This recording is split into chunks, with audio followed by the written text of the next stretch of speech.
আসসালামু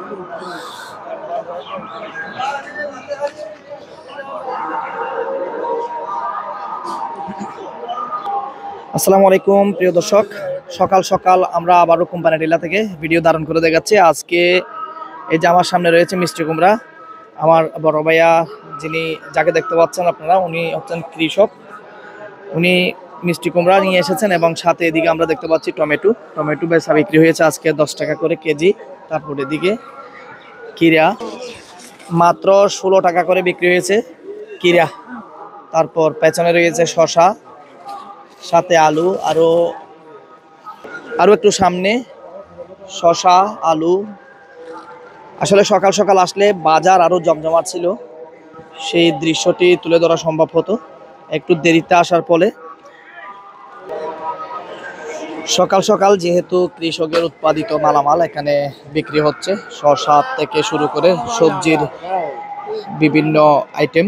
আমরা প্রায় সময় এখান থেকে লাইভ ভিডিও ধারণ করলেও কিন্তু আজকে লাইভ ভিডিওতে আসার মতো সেই সুযোগটি আমাদের নেই। তাছাড়া এখানে বেচা বিক্রি একেবারেই শেষ প্রান্তে।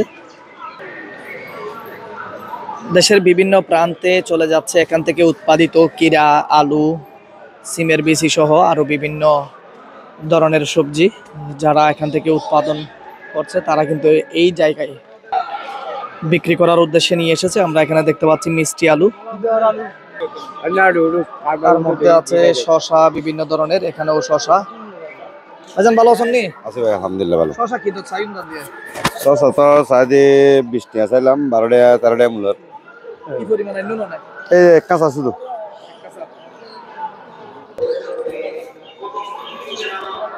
তার মধ্যে যারা ক্রয় করেছেন তারা আলু, শসা, কিরা সব মিলিয়ে প্যাকেজিং এর কাজ চলছে। আজকে আলু বেচা বিক্রি হয়েছে 30 টাকা, 38 টাকা এবং 45 টাকা। সর্বোচ্চ 45 টাকার নিচে 43-44 টাকা করে বিক্রি হয়েছে। শসা বিক্রি হয়েছে 15 টাকা, কিরাও 15 টাকা। তারপর এদিকে বরবটির একটু মূল্য বেশি। এদিকে আছে বরবটির একটু মূল্য বেশি, যেহেতু বরবটি হচ্ছে নতুন উৎপাদিত।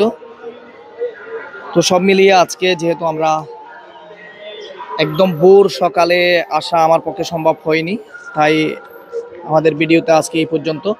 যারা আমাদের সাথে যুক্ত আছেন, আমরা সকাল সন্ধ্যা বাজার কোম্পানি টিলা, এটি হচ্ছে হারোয়ালছড়ি ইউনিয়নের একেবারে শেষ প্রান্তে এবং বুসপুর ইউনিয়নেরও শেষ প্রান্তে। 2 ইউনিয়নের সীমানাবর্তী এলাকায় এই বাজারটি বসছে। 4 মাস এই বাজারটি চলমান থাকবে।